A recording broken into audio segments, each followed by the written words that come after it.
এটি পাঁচবিবি আদর্শ উপজেলা পরিষদ চত্বর। বন্ধুরা, আজকে আপনাদেরকে সঙ্গে নিয়ে এসেছি আমি আব্দুর রব দুলাল এই পাঁচবিবি উপজেলা চত্বরে। এই পাঁচবিবি উপজেলা চত্বর থেকেই জানাই আপনাদেরকে সালাম, শুভেচ্ছা এবং অভিনন্দন। বন্ধুরা, কথা দিয়েছিলাম চলার পথে যেখানেই যাব সব কিছু আপনাদেরকে শেয়ার করার চেষ্টা করব।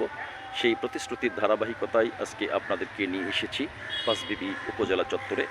মূলত পাঁচবিবি উপজেলা চত্বর বিস্তৃত একটি এলাকা। এটি এই সামান্য সময়ে আপনাদেরকে পুরা চত্বরটি দেখানো সম্ভব নয়। আমি শুধু আজকে অবস্থান করছি মূল ভবনের উপজেলা পরিসংখ্যান কর্মকর্তা কার্যালয়ের সামনে।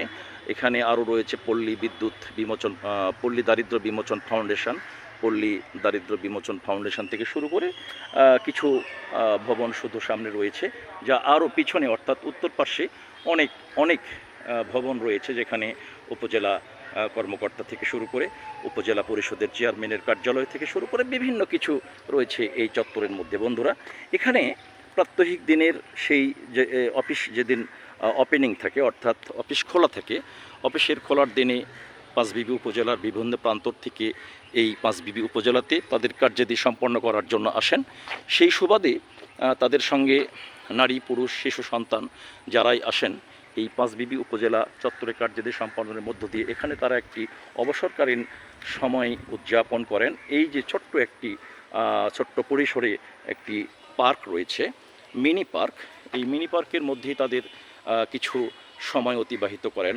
ক্লান্ত অবসন্ন সময়, দুপুরের সেই রৌদ্র স্নাক্ত সময়গুলোতে তারা এই পাঁচবিবি উপজেলা পরিষদের ছোট্ট একটি বিনোদন কেন্দ্র, শিশুরা, মায়েরা, বৃদ্ধরা, বিভিন্ন শ্রেণীর মানুষরা এই পাঁচবিবি উপজেলা চত্বরের এই ছোট্ট মিনি পার্কে এসে তারা সময়গুলোকে, কিছু অবসর সময়কে তারা এখানে অতিবাহিত করেন। বন্ধুরা, এমনি করে পাঁচবিবি উপজেলা সহ বাংলাদেশের যেখানেই যাব আপনাদেরকে সব কিছুর একটি শেয়ার করার চেষ্টা করব। সেই অঙ্গীকার রেখে আজকে এ পর্যন্তই। সকলকে আবারও পাঁচবিবি উপজেলা সহ সারা বাংলাদেশের সব কিছু দেখানোর একটি অঙ্গীকার রেখে আজকে এ পর্যন্তই। আবারও সালাম, শুভেচ্ছা এবং অভিনন্দন। আসসালামু আলাইকুম রহমতুল্লাহ।